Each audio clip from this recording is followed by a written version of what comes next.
Oh, that is awesome. That's awesome. How old are you in that picture right there? Like 26. Love it. And here's my other picture. Mark Roberts and me 30 years ago. What? I want to think like that. Yeah. I'm Dr. Tod Bolsinger, Vice President and Chief of Leadership Formation and Assistant Professor of Practical Theology and Leadership here at Fuller Seminary. Today I get to talk to you about one of my favorite little books of the Bible, the letter of Paul to Titus.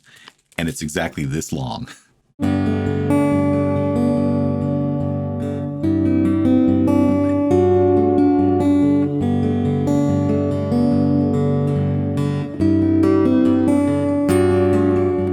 It's less than 2 pages because it really is a letter. And what we get a sense here is the importance of a well-timed letter in the life of a leader in a moment of uncertainty and crisis.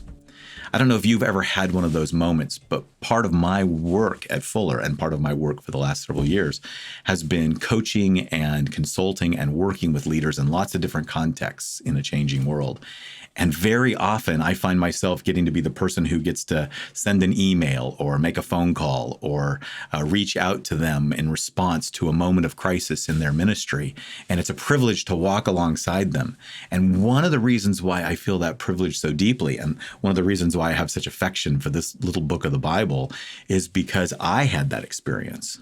I was 23 years old, and my friend Mark Roberts, who was the college pastor at Hollywood Presbyterian, asked me if I might be interested in taking his role. I had some experience in ministry, but I was kind of overwhelmed. And at a moment of real deep doubt about whether I should take the position, Mark was on vacation and called me and talked me through my anxiety. A few months later, I'm sitting in the room with Lloyd Ogilvie, the senior pastor at Hollywood Presbyterian, welcoming me to his staff, and him saying to me, Todd, your calling is to train up the next generation of leaders for the church.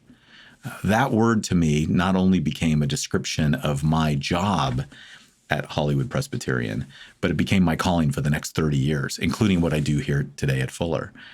And one of the reasons why I love this letter of Paul to Titus is because it's that kind of letter. It's that letter that steps right into the middle of an anxious moment, and it's the word of a mentor centering a young leader on this is your call, this is your task, this is what we need you to do. Here's one of my favorite parts of this whole little book. It's just a letter, right? Paul to Titus, grace and peace, and then he says this, I left you behind in Crete for this reason, so that you should put in order what remained to be done and should appoint elders in every town. Okay, that is your call, Titus. Finish up the work that you and I started together and appoint elders. Develop leaders. Let this work be bigger than me, Paul, or you, Titus. Let it continue on to the next generation. Appointing elders is a really important responsibility, because it's a way of assuring that the church is going to be healthier than just one personality. Eventually, this won't just be Paul's church or Titus's church. It'll be Jesus's church that has passed down the truth of the gospel to multiple generations. And the only way that's going to happen is if there are good leaders formed for the context and formed to pass on the faith. What's also interesting about this letter is that it makes us ask some questions that we wouldn't otherwise know. We know it's written to Titus, who's in Crete. We know that Paul has heard something about Titus's circumstance, so he writes him back a letter. So whenever you're translating a letter, you try to ask, so what was the first part of the communication? What was the letter that Paul received that he's responding to? Or what was the news that Paul heard about Titus or about Crete that he needed to write a letter about? So you're always doing a little sleuthing. And here's what we seem to know. There were divisions that were happening in the life of the church, possibly because there were so many different competing philosophies and there were so many different views. And there seemed to be some people who just liked stirring up trouble.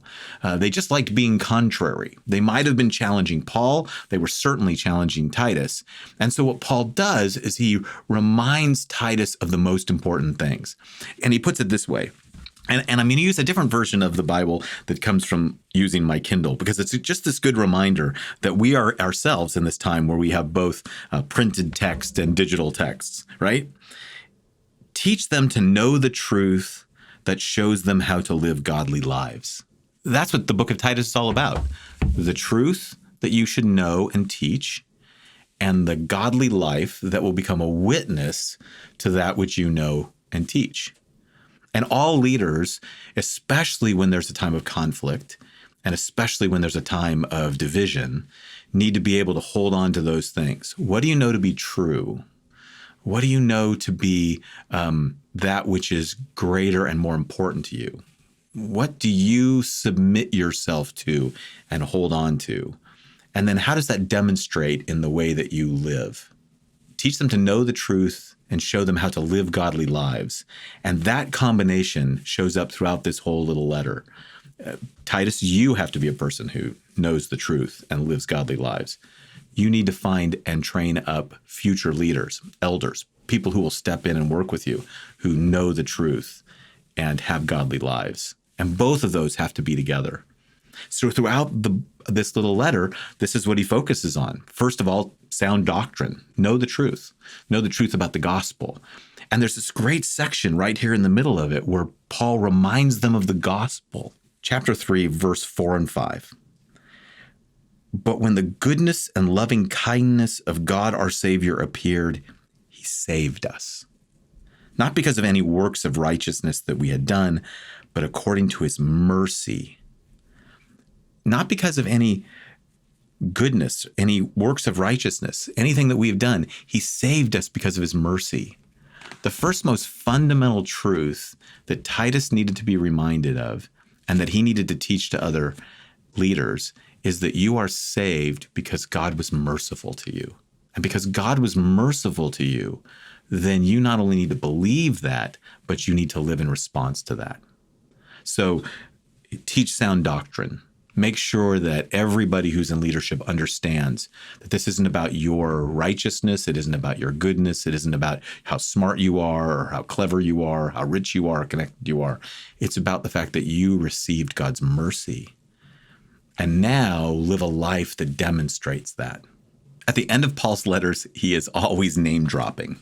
It reminds us of how much this entire ministry is built around relationships. So he actually tells Titus, continue the work, finish what we've done, appoint elders. And then he ends with, when I send Artemis to you or Tychicus, do your best to come to me at Nicopolis, for I've decided to spend the winter there. He gives them just some news about what he's doing.